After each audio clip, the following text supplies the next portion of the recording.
Hola, ¿qué tal? Hoy vamos a estar resolviendo este ejercicio de acá, que es el primer ejercicio de la primera serie propuesto por la Academia de Circuitos Eléctricos de la facultad. Estos ejercicios fueron propuestos por el ingeniero Benjamín Ramírez Hernández y la maestra Gloria Mata Hernández de la facultad también. Así que, pues muy bien, vamos a resolverlo. Lo primero que nos piden es las corrientes I1 e I2 del circuito que se muestra ahí abajo. La potencia absorbida por la resistencia de 2 ohms y la potencia entregada por la fuente de corriente, que es esta que aparece en amarillito, y verificar que se cumple la ley de voltajes de Kirchhoff en la malla externa. Así que muy bien, pues vamos a empezar con el primer inciso. Yo lo voy a resolver por nodos, empezando por este nodo de acá, nodo 1. Más adelante vamos a resolverlo por mallas. Lo primero que tenemos que recordar es la ley de corrientes de Kirchhoff, la LSK, que en este caso la ley de corrientes de Kirchhoff nos dice que la sumatoria de corrientes es igual a cero. Dicho de otra forma, es que para cualquier nodo que nosotros tengamos, si las corrientes entran, por ejemplo, una corriente que entre aquí, una corriente I1 que entre aquí, una corriente I2 que entre acá y una corriente aquí en rojito que salga I3, significa que todo lo que entra tiene que salir. Entonces I1 más I2 tiene que ser igual a I3. ¿Y por qué en la sumatoria de arriba da 0? Porque pues I3 se pasa del otro lado de la ecuación. I1 más I2 menos I3 es igual a 0. Entonces quiere decir que I3 es igual a I1 más I2. Entonces lo que está entrando es lo mismo que lo que está saliendo. Nada más como recordatorio, porque pues es el primer ejercicio, ¿no? Estas son las bases para análisis de circuito. Ahora, ok. Dicho eso, pues ¿cómo trasladamos este conocimiento a este circuito que tenemos acá? Pues lo primero que nos están pidiendo son las corrientes I1 e I2. Nos dicen que la corriente I1 es esta verdecita que está acá, que pues es la que está fluyendo sobre toda esta malla. ¿Cómo sé esto? Porque pues la fuente de voltaje de 10 volts está en serie, o sea, está en el paso de la corriente I1 y esta resistencia I2 también. Entonces lo que está entrando en este nodo es I1. Lo vamos a poner aquí abajito, I1. ¿Qué otra cosa está entrando en este nodo? Pues la corriente que está entregando nuestra fuente independiente de corriente, que es de 1 ampere. Entonces vamos a ponerlo directamente, 1 ampere. Y lo que está saliendo es I2, que es esta de acá, que es I2. Entonces esa es la información que nosotros tenemos de momento. Es nuestra primera ecuación. Vamos a ponerlo acá. Ecuación 1. Ok. Ahora, no tenemos información explícita sobre cuánto vale I1 y cuánto vale I2, pero lo que sí tenemos es una expresión con dos incógnitas, que en este caso sería I1 e I2. Y eso quiere decir que necesito una ecuación más para poder resolver el sistema de ecuaciones con dos incógnitas, ¿no? La segunda expresión que nos va a ayudar a resolver el sistema de ecuaciones con dos incógnitas va a provenir de la ley de voltajes de Kirchhoff. Ley de voltajes de Kirchhoff. La ley de voltajes de Kirchhoff nos dice que la sumatoria de voltajes en cualquier trayectoria cerrada es igual a cero. Ahora, entendemos por trayectorias cerradas, por ejemplo, podría ser esta trayectoria cerrada, que es la trayectoria interna, o la trayectoria cerrada, sí también, ¿no? Aunque nosotros tengamos aquí como una bifurcación, algo así, sigue siendo una trayectoria cerrada. Para mi ley de voltajes de Kirchhoff, yo voy a utilizar la trayectoria cerrada externa. Tenemos una caída de tensión provocado por la resistencia de 2 ohms, porque pues cuando fluye corriente, la resistencia disipa potencia en forma de calor. Eso se le conoce como efecto Joule. Entonces, pues está habiendo una caída de tensión. No sabemos de cuánto es. De mientras le vamos a poner voltaje en la resistencia de 2 ohms. Y como dijimos, estos dos elementos, la fuente y la resistencia, están en paralelo. Entonces, la caída de voltaje es lo mismo. Da igual si yo considero esta trayectoria cerrada o la trayectoria cerrada externa. Voy a utilizar la externa. Entonces, mi ecuación quedaría... Hay otra caída de tensión aquí porque está fluyendo corriente y esta resistencia también está disipando potencia en forma de calor. Entonces, sería el voltaje de la resistencia de 6 ohms y eso sería igual a 0, ¿no? Ahora, tenemos una expresión en términos de voltajes, pero lo que nosotros necesitamos son equivalencias de corriente, ¿no? O sea, ecuaciones que nos digan cuánto vale I1 y I2. La ecuación que nos va a ayudar a relacionar voltaje con corriente es la ley de Ohm, que si recordamos es igual, voltaje es igual a resistencia por corriente. Entonces, por ejemplo, para la resistencia 2, podemos decir que, vamos a reescribir esta ecuación, los 10 volts menos voltaje de la resistencia de 2 ohms es igual a 2 ohms por...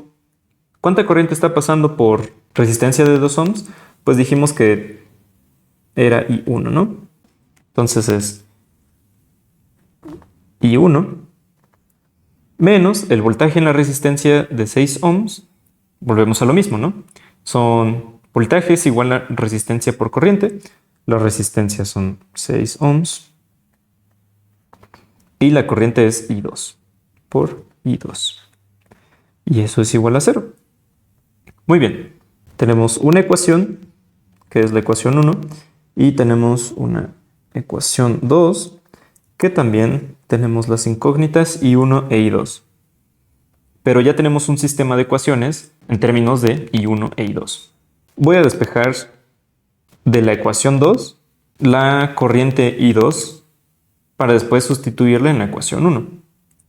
De esta forma. 10 volts menos 2 ohms por I1. Voy a omitir las unidades para que no sean expresiones muy grandes. Y esto es igual a 6 ohms por I2. Ahora, dijimos que queríamos despejar I2, entonces nada más falta quitar ese 6, entonces vamos a pasarlo dividiendo. Nos quedaría 10 entre 6. 10 entre 6 menos 2 entre 6 por I2. Perdón, I1. Y eso es igual a I2. Simplificando esta expresión, 5 tercios menos 1 tercio por I1. Igual a I2.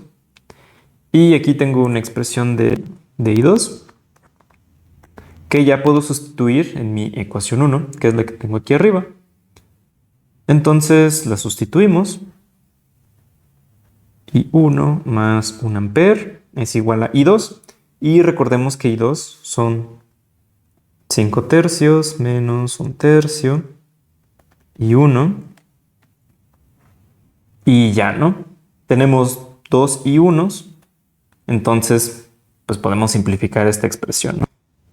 Pasamos lo que está en términos de I1 del lado izquierdo y lo que está de forma independiente del lado derecho. Entonces nosotros tenemos I1 más 1 tercio. I1 es igual a menos 1 más 5 tercios. Aquí tenemos 4 tercios de I1, que es igual a 2 tercios. Y ahora simplemente pues despejamos I1, ¿no? Pasamos lo de abajo multiplicando y lo de arriba dividiendo. Entonces tendríamos I1 es igual a 1 medio ampere. Y ya tenemos cuánto vale I1. Ahora, con esta información, regresamos a sustituirlo aquí. Y tenemos 5 tercios menos 1 tercio por 1 medio. es igual a I2.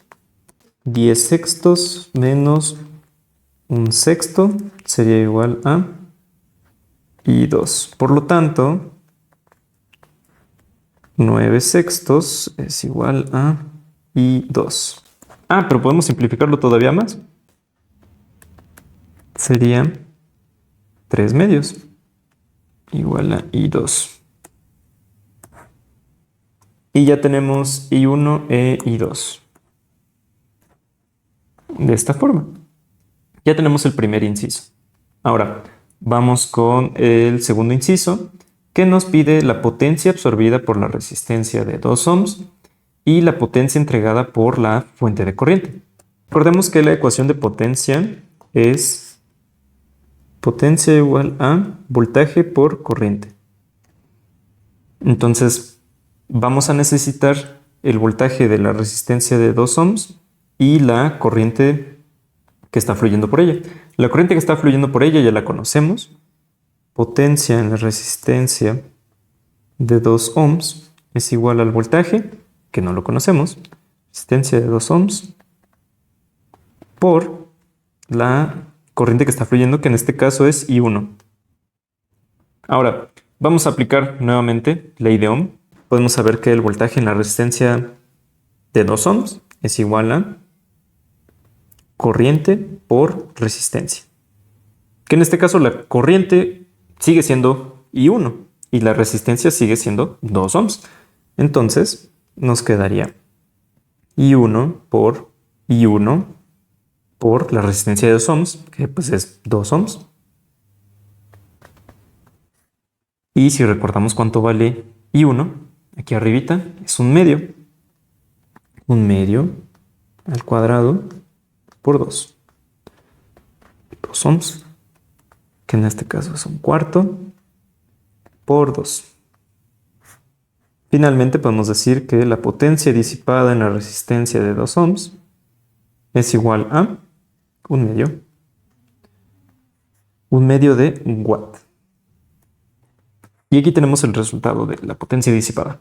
Ahora, para la potencia entregada por la fuente de corriente, que es esta que tenemos acá, tanto la resistencia de 6 ohms como la fuente de corriente y de 1 ampere están en paralelo, ¿no? Entonces, ¿eso qué significa? Que el voltaje de la resistencia de 6 ohms es el mismo que el voltaje de la fuente de 1 ampere. La potencia disipada por la fuente de corriente es igual a, nuevamente, voltaje por corriente. ¿Cuánta corriente está fluyendo por la fuente de corriente? Pues 1 ampere. 1 ampere. Por el voltaje. ¿Qué voltaje habíamos dicho que íbamos a utilizar? Pues el de la resistencia de 6 ohms. Que en este caso el voltaje de la resistencia de 6 ohms es igual a la resistencia, que es de 6 ohms, por la corriente I2, que es la que está fluyendo por esa resistencia. I2. Entonces volvemos a reescribir. 1 ampere por 6 ohms por la corriente I2, que dijimos que vale 3 medios. 3 medios de ampere. 9 watts. 9 watts de potencia que entrega la fuente de corriente. Muy bien. Entonces ya resolvimos el primero, el segundo ejercicio y nos queda comprobar la ley de voltajes en la malla externa. Vamos a poner ley de voltajes de Kirchhoff, que nos dice que la sumatoria de voltajes es igual a 0. Quiere decir que 10 volts es igual a el voltaje en la resistencia de 2 ohms más el voltaje en la resistencia de 6 ohms, porque nos pidieron la malla externa. Utilizando la ley de Ohm, serían 2 ohms por la corriente que está fluyendo en la resistencia de 2 ohms, es I1. Y I1 vale 1 medio de ampere, más la resistencia de 6 ohms por la corriente número 2, que son 3 medios, Entonces esto aquí sería 1 volt más 9 volts. Y eso da 10 volts. Entonces sí, podemos comprobar que se cumple la ley de voltajes de Kirchhoff en la malla externa. Muy bien.